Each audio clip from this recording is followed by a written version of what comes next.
Assalamu alaikum достор. Бүгін 29 декабрь Рубцовск шаарынан сіздерге ысык салам.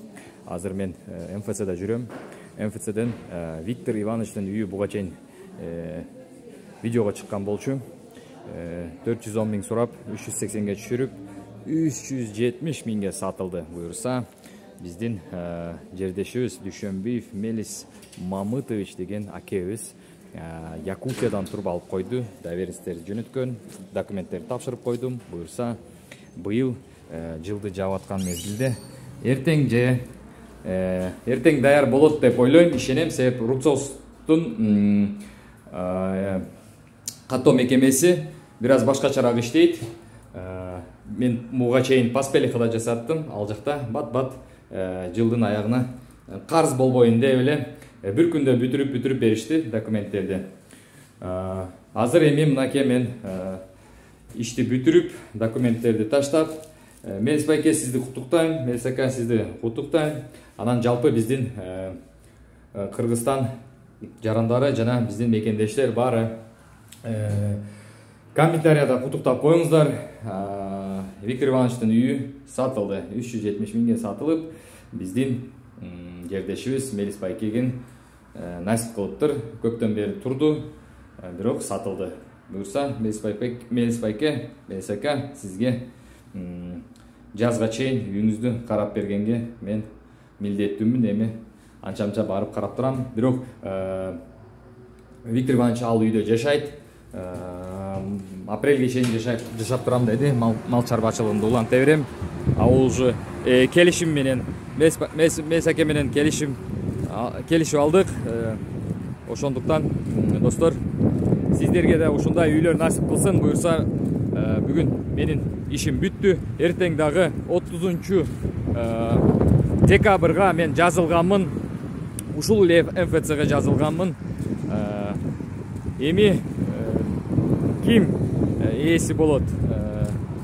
Жаңы үйдүн эртең билинет. Эртең дагы видео чыгарам. Буюрса, сиздер үчүн азыр мен Рубцовскиден өзүм машинама кетип атам. Буюрса, баарыңыздарга насип кылат. Үй дагы, жер дагы.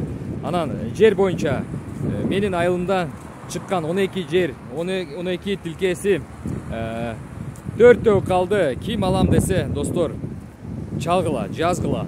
Шарттарını билесиздер. Буга чейин мен видеодун чыгарганмын. Шарттары кандай? 20 сотик жер бөлүнгөн, 4 калды. 72.300-гө бааланды. Өкмөттөн өзүнүн шарттары бар, ички шарттар. Аны райондон ал шарттарды жасашат. Ал шарттары кандай? Сиз жерди алгандан кийин жерде курулуш иштерини аткарганга сиз милдеттүү болосуз. Себеп ал өзүнүн ички кичинекей бир мыйзамы, ошол шарттары, райондун шарттары.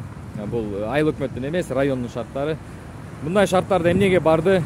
Алып сатарлар алыстан болсун, алысыраак болсун деп чыныгы муктаж болгон, жерге муктаж болгон адамдарга ошол жерди мен өкмөттөн суранып сатууга чыгартырдым. Эми 4 калды, достор. Сиздер шашылыңыздар, ал дагы сатылып кетиши мүмкүн. Ким муктаж болсо, бир кунажындын баасына берип аткан жер алып койгула. Үй куруп, короо куруп, мал чарбачылык менен алектенгиле. 72.300-гө 20 сотик жер. Бул өтө жакшы, өтө арзан. Менин айылымда, ким бардыгы билбейт кайсы жакта, эмне жакта деп, мен жашаган айылда Жаштар көчөсүнүн улантысы.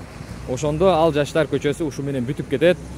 Достор, дагы айтып кетейин, 4 участка калды. Алуучулар болсо, албетте мага WhatsApp номерим байланып турат. WhatsApp номерди жазып коем. Видеонун башталышында ошону көрүңүздөр. Анан эртең дагы бери келем Рубцовскиге. Анан ошол ким үйүнүн ээси болду, ошонун баарына видеого чыгарам. Саламатта болуңуздар, достор. Мен өзү ишимди барып башка үйдөгү милдеттеримди аткарайын. Сиздерге ысык салам. Рубцовск шаарынан ысык салам, достор.